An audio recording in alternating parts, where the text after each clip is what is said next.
لیں کیونکہ آیت تو سب کو آتی ہے انا للہ و انا الیہ راجعون، اللہ ہی کے لیے ہے اور اسی کی طرف پلٹنے والے ہیں۔ یہ جو کلمات ہیں یہ اللہ تعالیٰ کو اتنے پسند ہیں، اللہ تعالیٰ کو اتنے سونے لگتے ہیں کہ ترمذی شریف کے اندر حدیث موجود ہے، حضرت جناب محمد مصطفیٰ علیہ الصلوۃ والسلام نے ارشاد فرمایا کہ جب کسی شخص کا بیٹا فوت ہوتا ہے، بچہ فوت ہوتا ہے، تو اللہ تعالیٰ فرشتوں سے یہ کہتا ہے کہ تم نے میرے بندے کے بچے کی روح کو قبض کیا ہے؟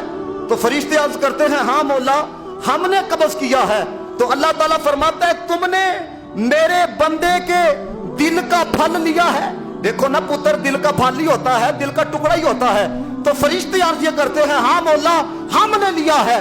تو اللہ فرماتا ہے جب تم نے اس کے جگر کا ٹکڑا اسے لیا، اس کے بچے کی روح کو قبض کیا، اس کی کیفیت کیا تھی، وہ کیا بول رہا تھا، وہ کیا کہہ رہا تھا؟ تو فرشتے عرض کرتے ہیں مولا وہ ویلا نہیں کر رہا تھا، مولا وہ دکھ سکھ نہیں بانٹ رہا تھا، بلکہ وہ کیا عرض کر رہا تھا انا للہ و انا الیہ راجعون۔ یہ پتر کیا ہے، ہم بھی اللہ ہی کے لیے ہیں، و انا الیہ راجعون، اور اسی کی طرف پلٹنے والے ہیں۔ جناب محمد مصطفیٰ نے فرمایا بندہ جب یہ کلمات کہتا ہے اللہ تعالیٰ اس کو اتنا پسند فرماتا ہے کہ فرشتوں کو اس کے لیے جنت میں گھر بنانے کا آرڈر عطا فرماتا ہے۔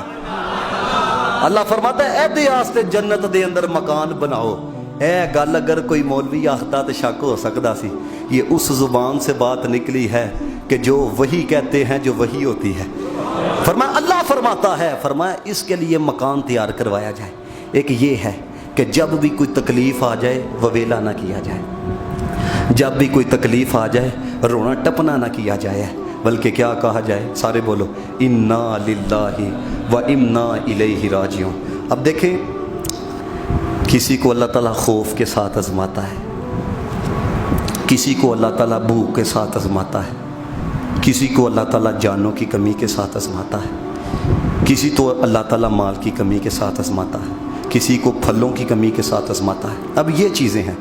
اب حدیث سننا ذرا، اگر بندہ صرف اس وقت تھوڑا سا صبر کر جائے تو اس کے لیے، اس زندگی کے لیے جتھے ابے نے بھی ایک نیکی نہیں دینی، جدھر ماں نے بھی ایک نیکی نہیں دینی، جدھر بھائی نے بھی کام یوم یفر المرء من اخیہ و امہ و ابیہ و صاحبتہ و بنیہ، سارے میں چھڑ جانا ہے۔ ابے نے بھی کہنا نہیں آج اپنی اپنی، ماں نے بھی کہنا ہے نہیں آج اپنی اپنی، جدھر سب نے چھوڑ جانا ہے۔ بندہ صرف ان حالات کے اندر یہ مختصر زندگی میں بس صبر کے دامن کو پکڑ لے، کوئی نہ زیبا جملہ نہ شکری والا جملہ نہ کہے۔ سنو مدینے والے کا فرمان، یہ جتنی ٹھنڈ پڑے سینے کے اندر اتنی محبت کا اظہار کرنا ہے۔